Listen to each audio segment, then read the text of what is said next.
오늘 본문에 이 학개 선지자를 통해서 이 말씀을 지금 하고 계신데, 여러분 이스라엘 백성들이 바벨론 포로 생활을 70년 하잖아요.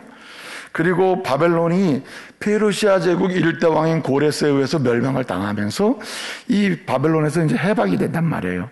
그리고 돌아오죠. 가나안 땅에 돌아와 가지고 그들이 제일 먼저 한 일이 뭡니까? BC 536년에 성전을 건축을 시작합니다. 근데 성전 건축을 시작하자마자 바로 중단을 하게 돼요. 이유가 뭡니까? 사마리아 사람들이 방해를 하고 주변 민족들이 방해를 하고 내부적으로 유대인끼리 또 분란이 생겼습니다. 지금은 시기가 아니다. 지금은 건축할 때가 아니다. 뭐 이렇게 해야 된다. 그러는 가운데에 성전 건축을 바로 중단해 버립니다. 그 뒤로 16년이라는 긴 시간 동안 성전 건축을 멈춘 상태에서 쭉 하는 거예요. 바벨론 포로에서 돌아온 이후에 성전 건축을 시작했는데 바로 멈추고 16년 동안 쭉 시간이 되면 그 안에 무슨 일이 있었을까요? 성전이 건축되지 않고 믿음을 지키기가 만만치 않을 거 아니에요. 그러니까 세 가지 현상이 나타난 겁니다. 16년 지나는 동안에 세 가지 현상이 나타나는데, 하나는 형식적 신앙으로 믿음이 전락해버렸어요. 마음에는 없는데 절기를 지켜요. 마음에는 없는데 예배를 드려요. 마음에 없는, 하나님을 신뢰하는 믿음이 없는 가운데 온갖 종교적 행위를 하는 거예요. 이것을 형식적 믿음, 형식적 신앙이라 그러죠. 그렇게 형식적 신앙으로 전락을 하게 됩니다. 여러분, 마음에도 없는데 형식적 신앙생활을 하다 보면 나도 모르게 어떻게 되냐면 그 사회가 도덕적 타락이 일어납니다. 도덕적 윤리적인 붕괴가 일어나요. 왜냐하면 하나님을 두려워하지 않는 신앙이란 신앙이 아니거든요. 모양은 신앙인데 내적으로 하나님을 두려워 경외하는 그런 본질적 신앙이 깨어졌어요. 형식적 신앙만 남죠? 그러면 사람이 있을 때는 그렇게 행동을 해요. 사람이 없거나 내가 아는 사람이 아닌 경우에는 온갖 내가 원하는 대로 행동을 한단 말이죠. 그게 다 도덕적 붕괴를 가져오는 것입니다. 그래서 도덕적 윤리적 타락 현상이 일어났어요. 첫째는 무슨 일이 생겼다고요? 신앙적 타락, 형식적 신앙으로 전락했다. 그 결과는 도덕적 윤리적 타락으로 나타났다. 근데 진짜 문제는 뭐냐면은 이렇게 성전을 짓다가 바로 멈추고 16년 동안 시간을 허비하게 되는데 그 결과가 마지막에 뭐냐면 이게 사회적 도덕적인 타락이 마지막에는요 개인적 극단적 이기주의로 나타납니다. 극단적 이기주의의 그 탐욕으로 나타나는 거예요. 그러니까 사람이 안 보이는 거예요. 사회적 타락도 문제지만은 옆에 있는 사람도 사람으로 안 보여요. 그러니까 오직 나만이 와요. 모든 사람이 이용될 수밖에 없는 거죠. 그러니까 타락의 마지막은 자기만 합니다. 그래서 부모도 모르고 자녀도 몰라요. 아내도 모르고 남편도 몰라요. 왜 그래요? 나만 잘 되면 되는 것입니다. 내가 원하는 걸 느끼기만 하면 되는 것입니다. 이런 현상이 16년 동안 발생한 거예요. 성전을 그 해방돼서 하나님의 은혜구나 하고 성전 건축해야지 하고 시작을 했는데 여러 가지 이유로 바로 멈췄죠. 중단 이후 16년 지나는 동안에 이렇게 형식적 신앙으로 전락하고 사회적 도덕적 윤리적 타락 현상이 생기고 그 결과는 극단적 이기주의, 탐욕주의에 빠져서 사람이 사람으로 안 보이는 거예요. 이거 가장 불행한 사회 아닙니까? 그 시작이 성전 건축을 멈춤으로 그런 일이 됐다는 겁니다. 성전이 무너진 거죠. 성전이 회복이 안 되니까 무너진 그런 일이 생긴 거예요. 성전 건축이 시작돼야 되는데 그게 멈춘 다음에 이런 일이 발생된 거예요. 그래서 우리 하나님은 학개라고 하는 선지자를 세워가지고 다시 성전 건축을 멈춘 이스라엘 사람들에게 이야기를 합니다. 여러분, 다시 성전 건축을 재개하시오. 성전 건축 재개하라고 촉구하는 말씀을 주십니다. 그래서 학개는 4편의 설교로 되어 있어요. 2장밖에 없지만은 1장이 한 편의 설교고요. 2장이 3편의 설교로 되어 있습니다. 그래서 학개는 4편의 짧은 설교를 통하여 한마디로 멈췄던 성전을 재개하시오. 재개하는 순간 오늘부터 내가 너에게 뭘 주리라? 복을 주리라고 선포하고 약속한 말씀이 시작이 된다는 겁니다. 그러므로 이런 말씀의 관점에서 보게 되면 오늘부터 저와 여러분 우리가 시작할 일들이 뭐냐면 성전 건축을 시작해야 할 줄로 믿습니다. 아니 무슨 성전이 잘 져 있는데 이게 무슨 얘기냐 이런 생각이 들겠죠. 어떻든 오늘부터 내가 복을 주리라는 약속의 말씀은 누구에게 적용되는 거냐면 멈췄던 성전 건축을 시작하는 여러분에게 내가 복을 주리라 이렇게 약속을 하고 있는 것입니다. 그래서요 이 4편의 설교로 되어 있는데 이제 학계 1장은요 딱 한 편입니다. 한 편의 설교가 1장인데 이 설교의 주제는 재개하시오, 성전 건축 멈췄던 것 재개하시오 이런 것이고, 두 번째 설교는 2장 1절부터 9절까지인데 이 두 번째 설교는 위로입니다. 위로. 왜 위로하느냐? 그럼 재개하시오 해가지고 성전 건축을 다시 시작했거든요. 시작해 보니까 이전의 성전하고 비교를 해보니까요 규모 면에서 너무 작아요.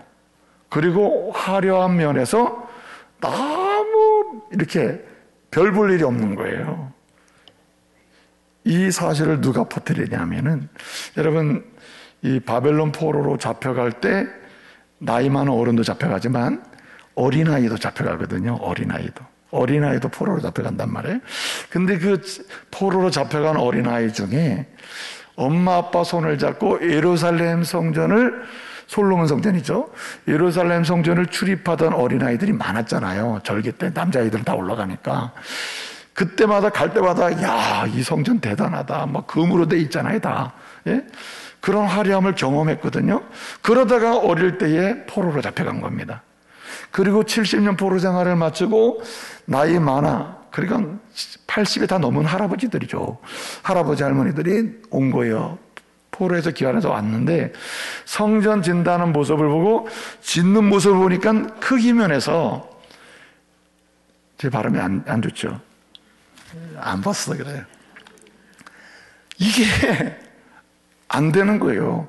예루살렘 그 솔로몬 성전 이전에 있던 그 성전 크기랑 새로 지려고 하는 성전 크기랑 비교해보면 이건 비교가 안 되는, 아주 너무 작은 거예요. 그리고 솔로몬 성전은 너무 금으로 되고 막 화려한데 이게 화려하지가 않은 거예요. 그러니까 이 노인네들이 막 슬퍼서 우는 겁니다. 너무너무 속상하다. 이건 하나님의 은혜가 이런 데 임할까? 여기서 복을 받을 수 있을까? 별 생각을 다 하는 거예요. 그런데 이 어른들의 말이 파급력이 있잖아요.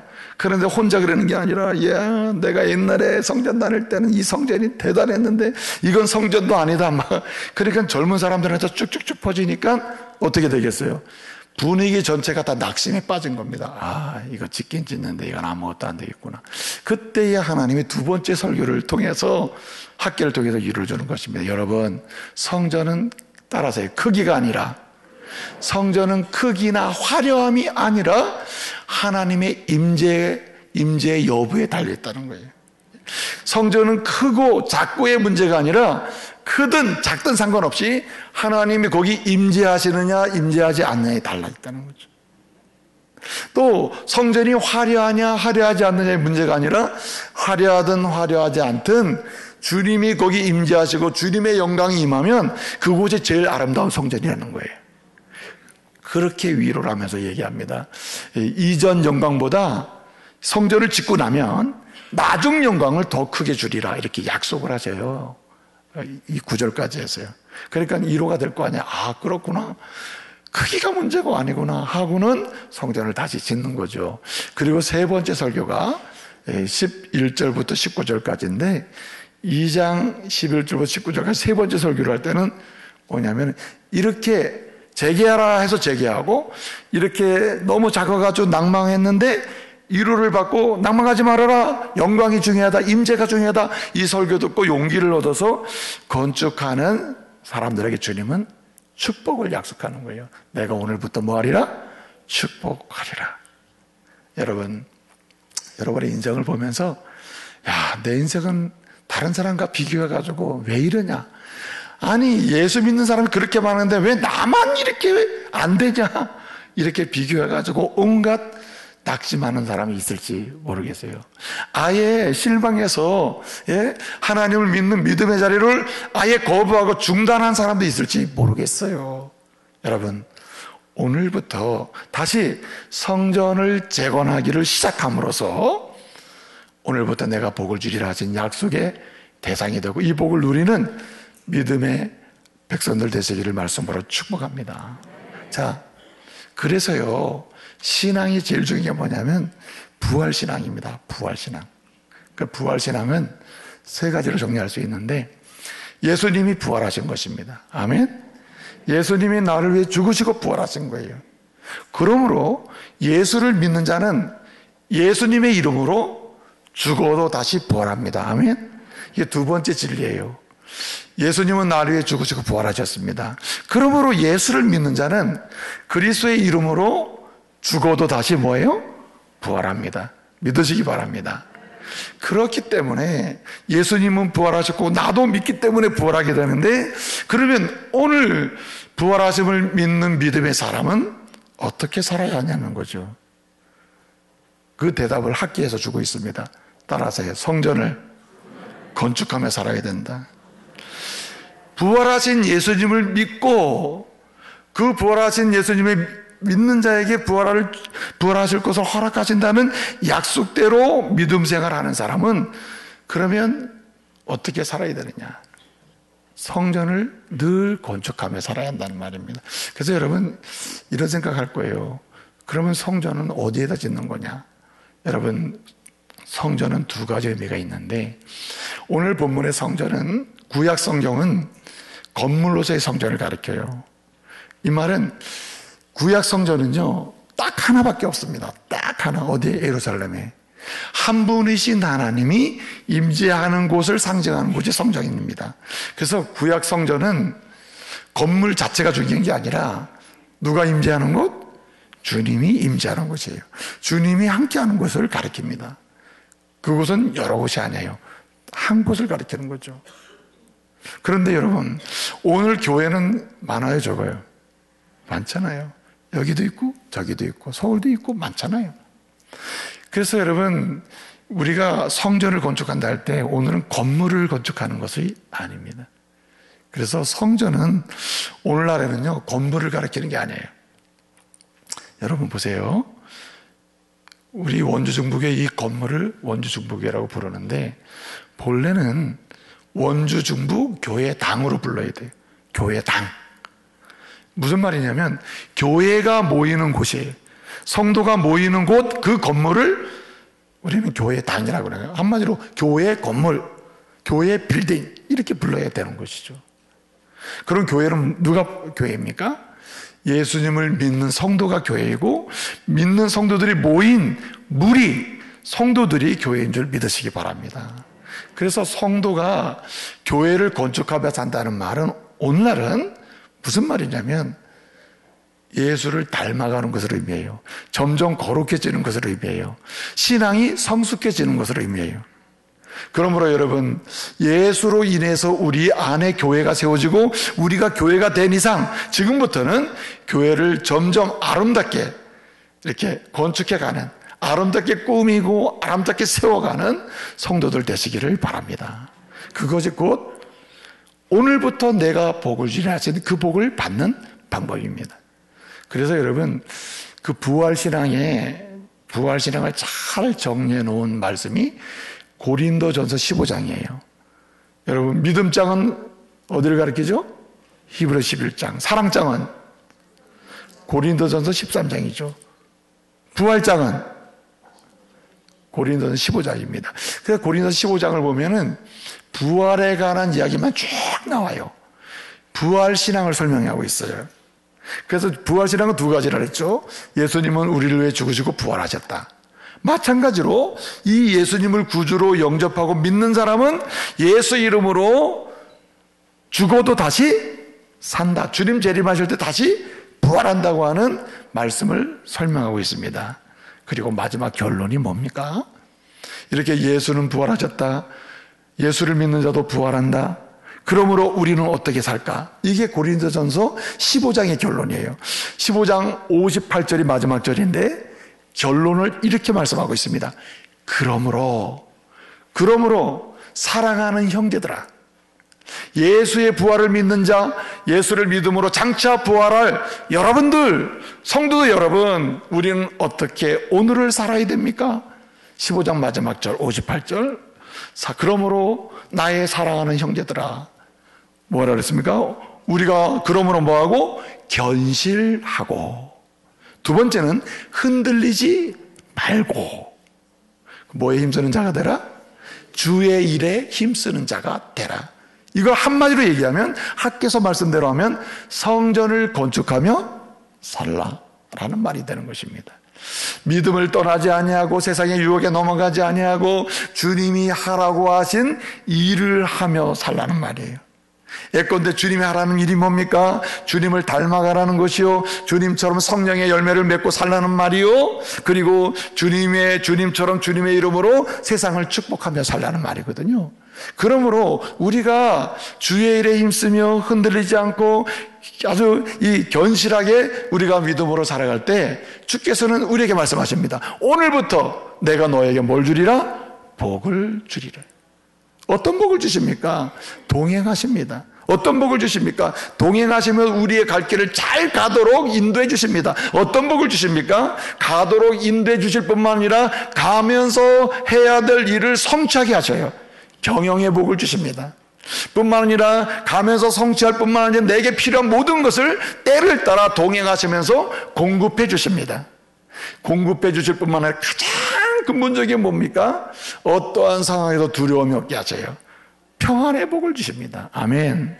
그래서 동행하시면서 네 가지 복을 주신다. 부활하신 주님은 동행하시면서 이렇게 성전을 건축하며 사는 사람, 주의 일에 힘쓰며 사는 사람, 성령의 열매를 맺고 사는 사람, 주님을 닮아가는 사람, 다른 말로 하면, 고상한 말로 하면 성화되며 사는 사람에게 주님은 네 가지 복을 주셔요. 오늘 내가 너에게 복을 주리라. 동행하면서 인도하리라. 동행하면서 내가 너의 인생에 반드시 해야 될 일을 성취하게 하리라. 동행하면서 내가 너의 모든 필요를 공급해 주리라. 동행하면서 세상이 요동치고 흉흉한 파도가 밀려와도, 고난의 파도가 밀려와도 어떠한 상황에서도 흔들리지 않는 평안의 복을 주리라. 아멘.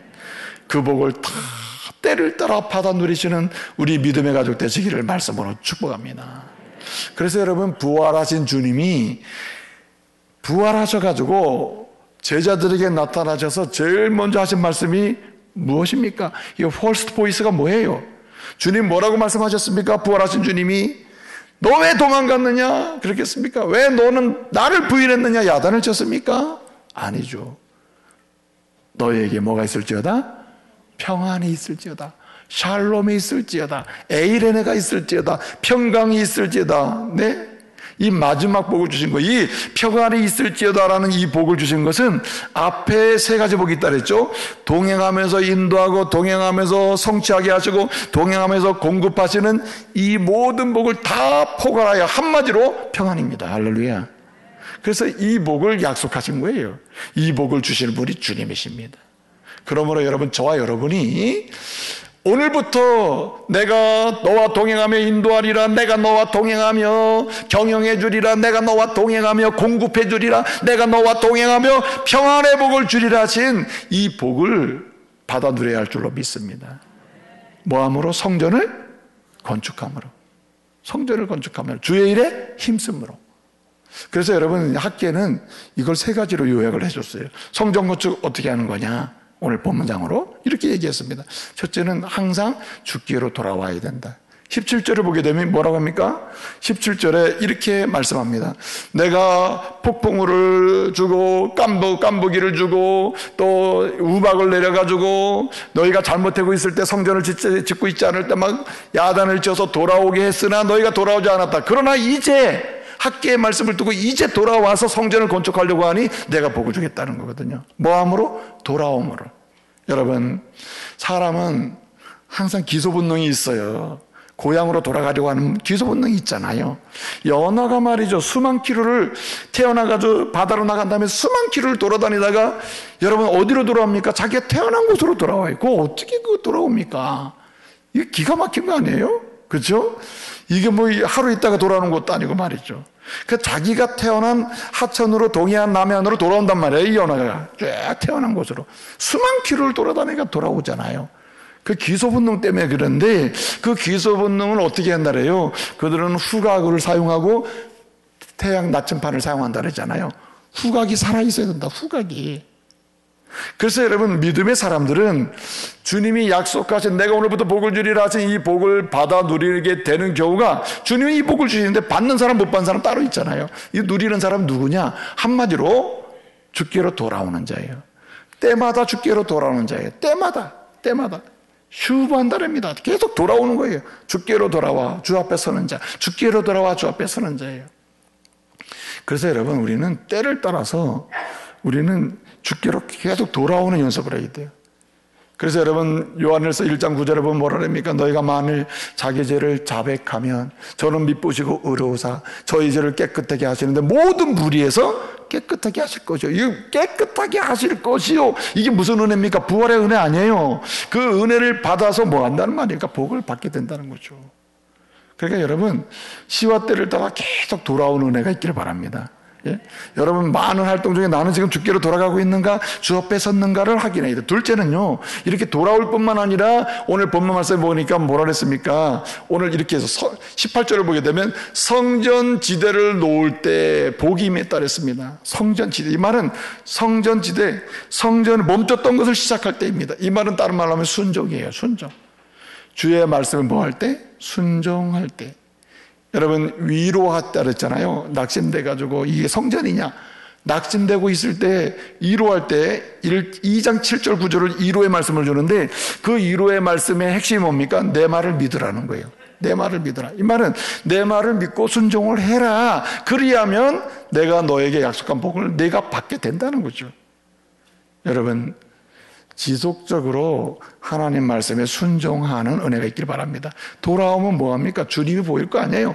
돌아오면 돌아올수록 주님이 만나게 되고 주를 바라보게 되는데 주를 통하여 들려오는 말씀을 뭐합니까? 순종을 해야 한다는 거죠. 순종을. 그리고 마지막 한 가지는요. 순종할 뿐만 아니라 순종하면 여러분 의심이 들 때가 있어요. 내가 이러고 순종하다 가면 진짜 일이 되는 건 맞아? 이렇게 말씀에 순종해서 막 계속 가긴 가는데 결과가 좋아질까? 이런 의심 들 때 있죠. 여러분 순종하면서 우리가 가져야 될 마지막 태도가 오늘 2장 20절에서 마지막 23절까지인데 핵심은 뭐냐면 주가 이루신다고 하는 절대신앙을 가져야 된다는 거예요. 주가 이루신다. 나는 회개하고 돌아오고 주의 말씀대로 나는 오늘 순종하고 있는데 이것을 이루시는 분이 주님이 이루신다. 주님이 반드시 성취하신다. 주님이 반드시 역사하신다. 주님이 반드시 일을 내신다 하는 이런 절대신앙으로 나가야 할 줄로 믿습니다. 그래서 여러분 2장 20절부터 23절 보게 되면 내가 세상을 진동해서 이 성전도 채우고 내가 다 하리라. 그리고 내가 너를 택했어. 내가 너를 인쳤어. 23절 보면 뭐라 그럽니까? 내가 너를 택했으니까 내가 책임지는 거 아니냐? 내가 너를 인쳤으니까 내가 너를 책임지는 거야. 여러분 20절부터 23절 보게 되면 내가 누굴까요? 1번 학계, 2번 하나님. 하나님이에요. 하나님 말씀하세요.